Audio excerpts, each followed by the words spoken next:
Hello and welcome to the virtual classroom. I'm your host, Dr. Olmsted. And you see today's topic is really long. 19th century society, urbanization, and intellectual movements, 1800-1914. In other words, what was life like in Europe during the 19th century? Now, as always, before we begin, take a moment, hit pause on your video, jot down the lecture outline to your right, and pay particular attention to those key terms at your left. You got it? Let's get started. Now, we've been talking a lot about revolution and talked a little bit about life in the proletariat and the working class, but here's the thing. Life is going to change. Everyday life outside of work even is going to change dramatically during the 1800s. And in fact, by 1900, much of Europe has now become both urban and industrial. And Europe specifically is going to undergo what is referred to as the Second Industrial Revolution. Now, the first we talked about last time, from 1780 to 1850, was about textiles, coal, iron, railroads. The second one is steel, oil, electricity, and chemicals. Steel was all important for this Industrial Revolution, much like it was in the United States. And it began largely with the Bessemer process. It was a process by which you take iron and make steel. To put it oversimplified, you superheat iron until it's a pliable, almost molten condition, and then beat out the impurities. Now, traditionally, this was done by hand. In fact, going back to ancient China, where it would take one man 12 hours to produce one steel sword, as he has to heat it and beat it. Heat it and beat it. But the Bessemer process, by Englishmen by the name of Bessemer, you could superheat the iron to more than 2,700 degrees Fahrenheit to a molten state, and then simply blow air off the top of it because all the impurities would rise to the top, and thus you have now gotten rid of all the impurities to make steel, molten steel, that can now be poured into forms to make hardened product. Now, this is important because the steel is 7 times stronger than iron. So you want to make a steel beam, you can make it stronger. It's also lighter than iron. So this is a big deal because if you want to make a skyscraper, well, an iron beam to hold a building up, you could go no more than about 4 stories tall before the iron beam would collapse under its own weight.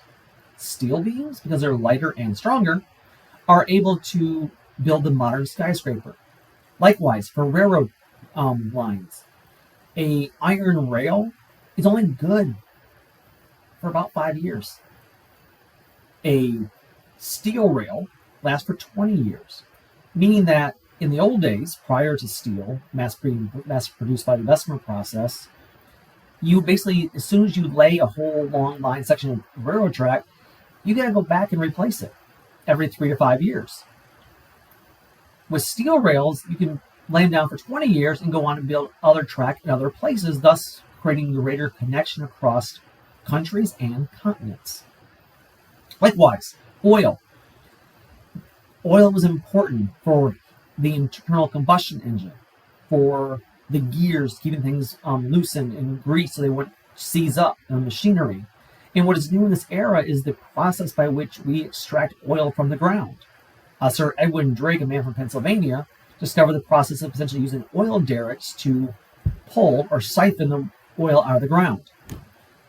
Electricity was increasingly going to be used to power cities, and it allows factories to actually produce products 24 hours a day because you can keep the lights on all day long. England will build its first electric power plant in 1881, and it will allow all these other industries to mass produce around the clock. And then finally, chemicals. Germany would lead the way in photo processing and other areas such as dyes, soaps, and pharmaceuticals, also fertilizers and explosives. The expansion of industry and technology created a growing demand for experts with specialized knowledge. Science and technology became closely linked. Professionals in engineering, architecture, chemistry, accounting, and surveying. Management of large public and private institutions emerged as a now new profession. By the 1890s, Germany was the most powerful industrial economy in Europe, surpassing Great Britain. Britain's huge investment in technology early on meant it was more difficult to shift to new techniques during the Second Industrial Revolution, which allowed Germany, who was later arriving, to use the new state-of-the-art industrialized technology much quicker. And of course, it would continue the trend of moving more and more people to the cities, to the point where by 1900, over half of industrial workers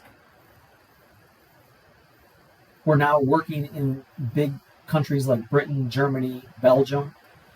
Over half of industrial workers were working for companies with more than 20 workers. These were now big corporations. And what this also does is it further continually increase urbanization. By 1891, over half of Britain's population lived in urban centers. London was by far the biggest city. The population of Europe increased 50% between 1870 and 1914. And by 1900, 9 European cities now had populations over 1 million people. Now, better medical knowledge, better nutrition, and better housing were key reasons for trying to overcome the poor living conditions in the first half of the 19th century during the first Industrial Revolution. But there began to be a new growing trend, which was the urban poor were dying too quickly. For instance, there were very few parks or open spaces. Most people live in overcrowded attics or cellars, many people as 10 per room. Open drains and sewers flowed in the streets with garbage and excrement. There was a total absence of public transportation.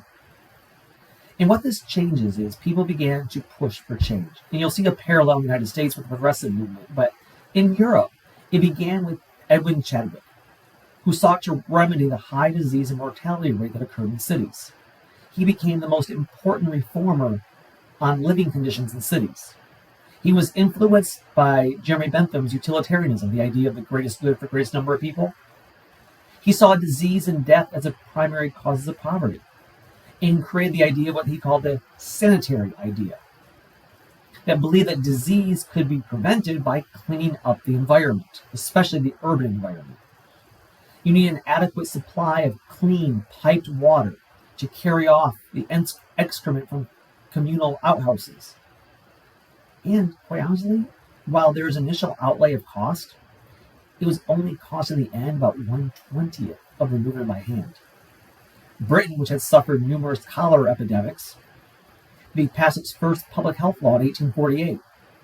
Germany, France, and the United States also would adopt Chadwick's ideas. And by the 1860s and 70s, many European cities made significant progress in public sanitation.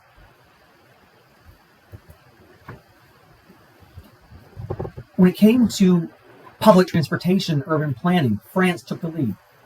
And it began during the reign of Napoleon III. Georges von Haussmann redeveloped Paris with wide boulevards, partially to prevent barricades, better middle-class housing on the outskirts of the cities, demolition of the slums, creation of parks and open spaces, a new system of aqueducts that doubled the fresh water supply, and 400 miles of underground sewers were built in response to their own cholera epidemic in 1832 and 1849. Cities such as Vienna and Cologne would follow Paris's lead. Likewise, mass transportation. By the 1890s, the electric streetcar had revolutionized city transportation. It created suburbs on the outskirts of the cities where the middle class could actually move out of the city and come in the city to work. Electricity led to the creation of London's subway system. And in the 1860s, London created the subway system, which Paris would follow in 1900 with their metro. By 1900, only 9% of Britain's urban population was overcrowded, meaning more than 2 people per room. That's a huge improvement from the 1850s when there were 10 per room. Social structure. as a result of the Industrial Revolution and urbanization. There was an increased standard of living that occurred in the second half of the 19th century. This period became the golden age of the middle class. In Britain, wages and consumption increased by 50% between 1820 and 1850. There also began more diversity within the middle class, the bourgeois, about 15 to 20% of the population in Western Europe. Now, in Eastern Europe, much less so, and only 2% in Russia, where noblemen dominated businesses. But the upper middle class, your bankers, your industrial leaders, your large-scale commerce, your top government officials, they often employed several servants. There was a much more diversified middle class, including smaller businessmen, professionals, merchants, doctors, lawyers, civil servants. Then there was a lower middle class, a petit bourgeois, who were independent shopkeepers and small merchants, store managers, minor civil servants, teachers, clerks, and some master craftsmen such as goldsmiths. Women worked in department stores, clerks, stenographers, secretaries, waitresses, and nurses. And women held half of post office positions in clerical jobs by 1911. The middle class grew stronger. The middle class also believed strongly in classical liberalism and nationalism. They gained political influence through increased land ownership that was tied to voting rights. They emphasized individual liberty and respectability based on economic success. And they saw family as the foundation of the social order. But then below them, the proletariat, the working class, 80% of the population. These were peasants and hired hands, especially in Eastern Europe. These were less unified and they were homogenous compared to the middle class. Some were highly skilled, that may be at the top of the working class, but most were semi-skilled or unskilled. Semi-skilled workers being carpenter, bricklayers, maybe some successful factory workers. Unskilled workers and domestic servants, mostly women, were at the bottom. By 1900, over half of working women were domestic servants in England. Children, however, comprised still 14% of British textile factories by 1874. One thing began to change quite a bit, though, and that was marriage. Romantic love became the most important reason for marriage by 1850. This is a big change. Now, historically speaking, arranged marriages were long the norm. This began to change with the Protestant Reformation, and Martin Luther focused more on love. But still, throughout most of the European world, it was still mostly arranged or just neighbor. By 1850 now, people are marrying for love more and more. Middle-class females were monitored closely by their parents. Chastity, virginity, was paramount. Middle-class boys, not monitored so much, boys will be boys. Fidelity in marriage was particularly emphasized in the middle class. Prostitution was common among middle and upper class men who would participate in prostitution still, despite fidelity being the goal. After 1850, the work of most wives would increasingly be distinct and separate from their husbands. This is a marked contrast from pre-industrial Europe, where families worked as a family unit and labored together. Now, post-industrial revolution, women were in the home, children were in school, and wife was working in the home.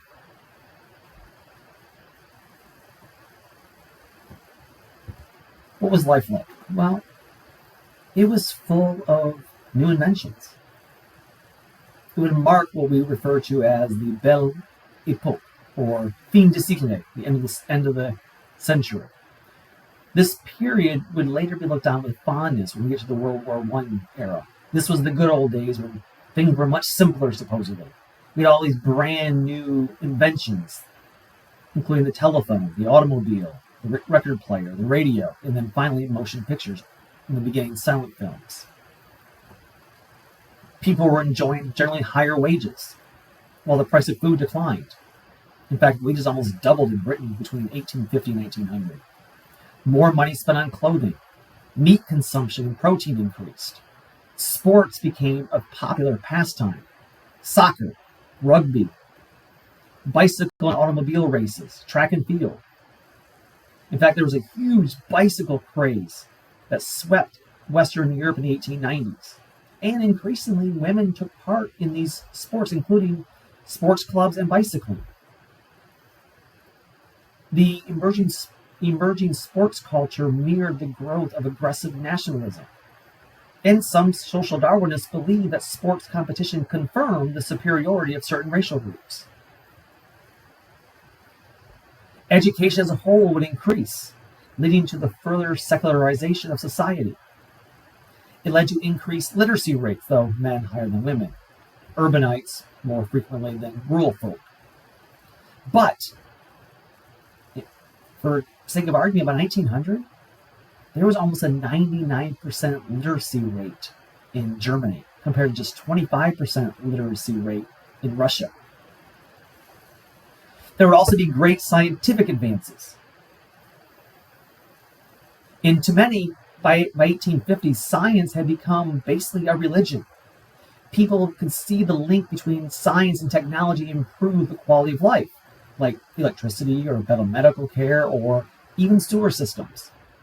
And we would see a bacterial revolution in this period, led by Louis Pasteur, who developed the germ theory of disease and the idea that you could pasteurize to kill the bacteria in milk by heating it.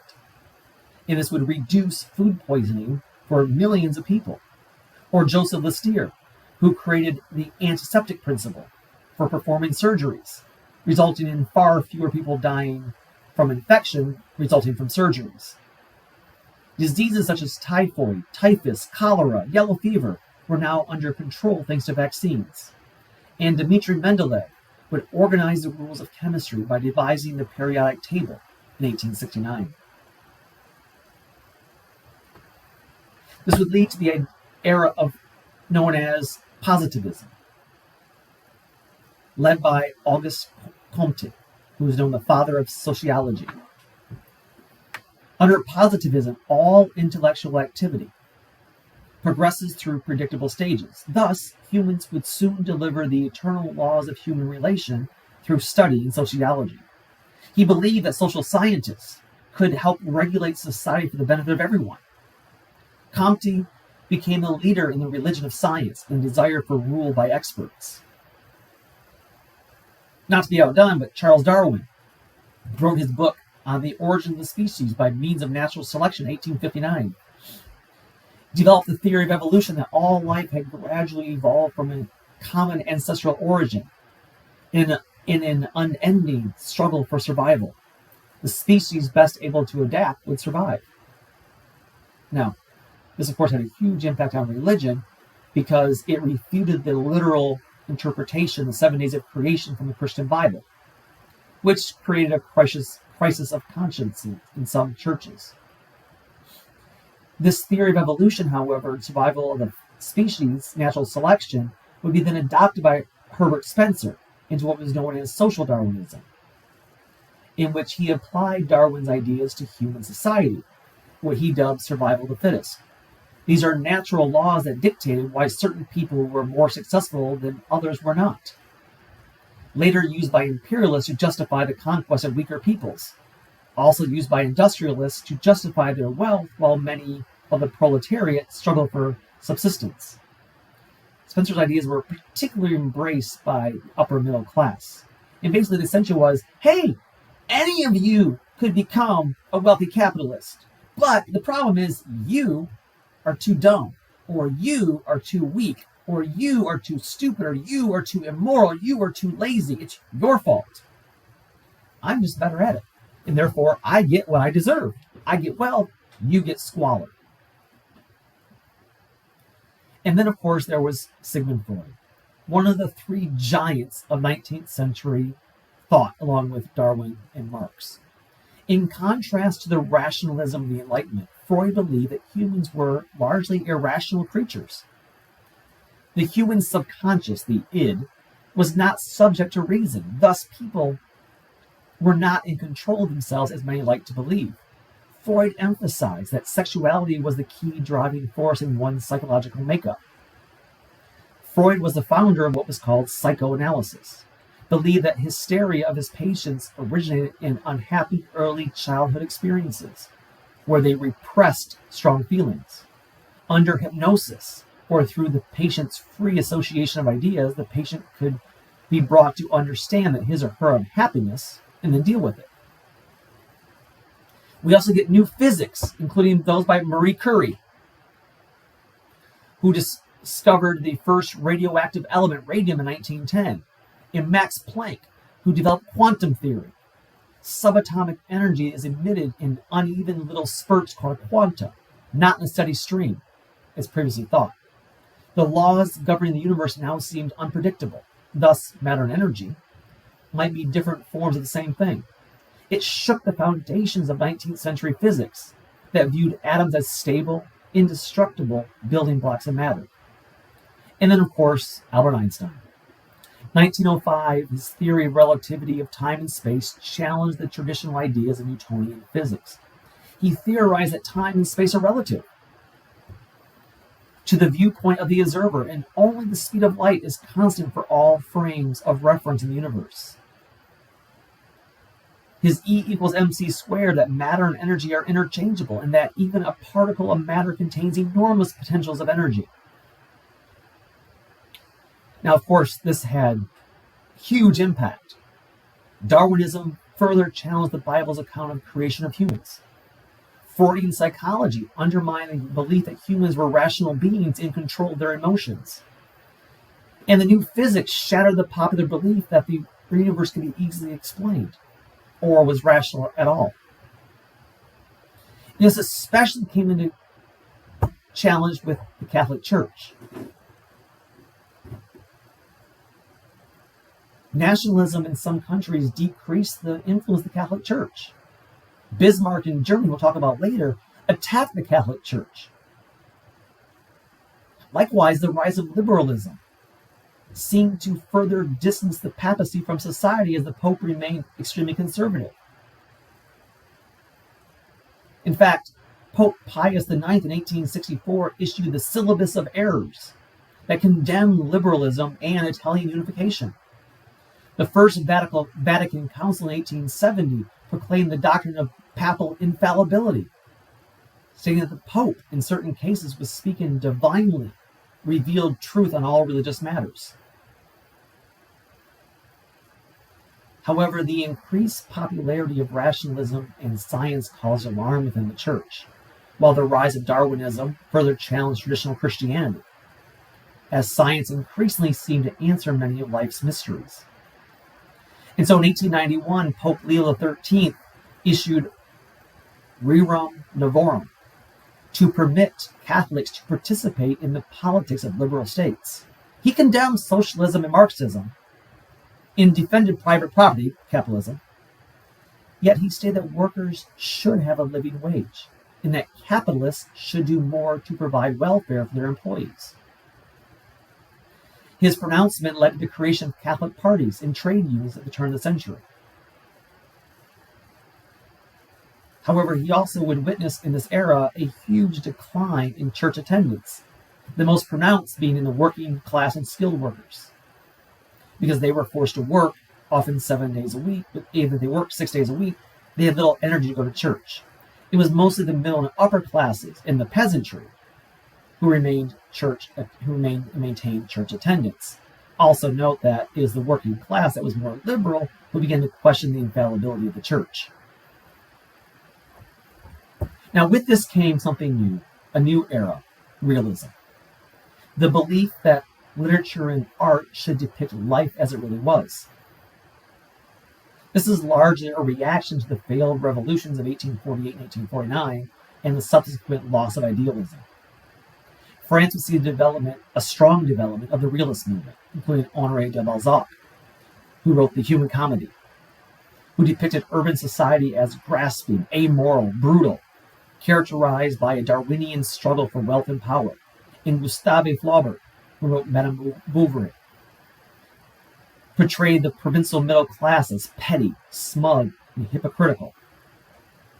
In the most famous Russian work by Leo Tolstoy, War and Peace, the story of the Russian society during the Napoleonic Wars, a fatalistic view of history, but regards love, trust, and everyday family ties as the enduring values of life. We also see it in art. So the most important artists in this period, the most important artists of this period, were creating art just for art's sake. But rather than depend on patrons for their work, like the church or nobles, they were exercising virtual artistic freedom, hoping to make their money by selling their paintings to the public. This is in stark contrast to the Renaissance period, where most of them were commissioned by rich people. France was at the center of this art world. Artists sent their greatest works to the Paris Salon to be judged by a panel of distinguished figures in the art world. France dominated the realist art movement, as realists sought to portray life as it really was, not idealized. This included people like Gustave Courbet, who coined the term realism and created the bottom left on your screen, the Stonebreakers, again, men hard at work.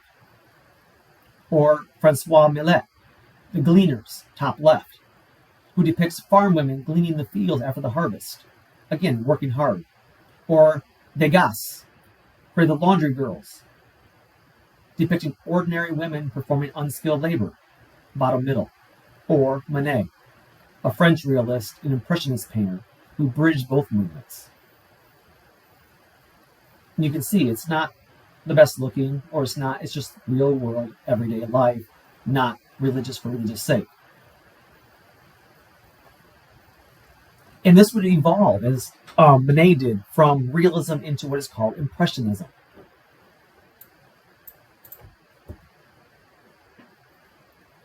And here we have some of the most famous works of impressionism by Claude Monet once again. But this is largely a reflection of technology. It's the impact of the camera, photography.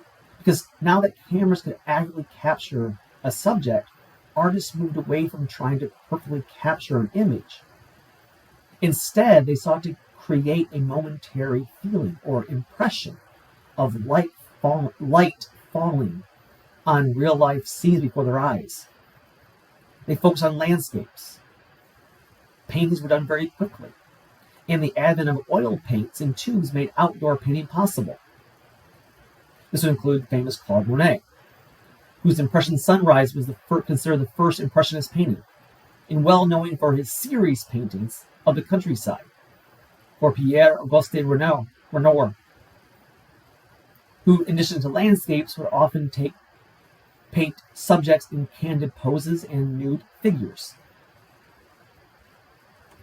By the early 20th century, we reached the post-Impressionism period.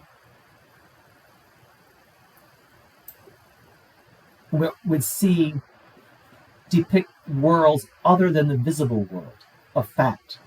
Again, moving into beyond just impressions, because again, photography could capture real life. So post-impressionists wanted to create what's beyond our world, what we can't see. And it sought to express complicated psychological view of reality, as well as an overwhelming emotional intensity. This will also include things like cubism, that concentrates zigzagging lines and overlapping planes. The fascination with form as opposed to light, including people like Van Gogh, the Dutch expressionist who created the Starry Night, who painted the vision of the night as he imagined it, not as it really was. Or Cezanne, who committed to form and orderly design, but his later work became increasingly abstract and non-representational, who moved away from traditional three-dimensional perspective toward the two-dimensional plane. Or Pablo Picasso, Spanish artist who made him the most important artist of the 20th century, who founded Cubism in 1907. His Les Mademoiselles d'Avignon is considered the first Cubist masterpiece in the middle of the screen. Cubism concentrates on complex geometric and zigzagging lines with sharp angles and overlapping planes. And finally, Expressionism.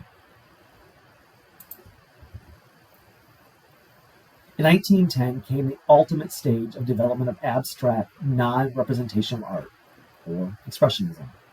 The Russian painter Vasily Kandinsky turned away from nature completely with his non-figural paintings. Colors were used to express emotion and symbolism, but not in any recognizable form. Again, this is all an impact of that Industrial Revolution. As we're able to capture real-life images, artists had to go beyond the bounds of the normal seen world. And when you combine that with the ideas that we can no longer, whether it's Freud or whether it's in physics, where we are no longer able to rationally describe the world around us or ourselves, artists began to try to produce the emotion, the feeling, how it leaves a person feeling, whether it's nostalgically or energetically or depressingly. So in all, the society was changing rapidly, setting the stage for what is next, setting the stage for nationalist governments that will lead us into a world war pretty soon. But until then, take care, and bye-bye.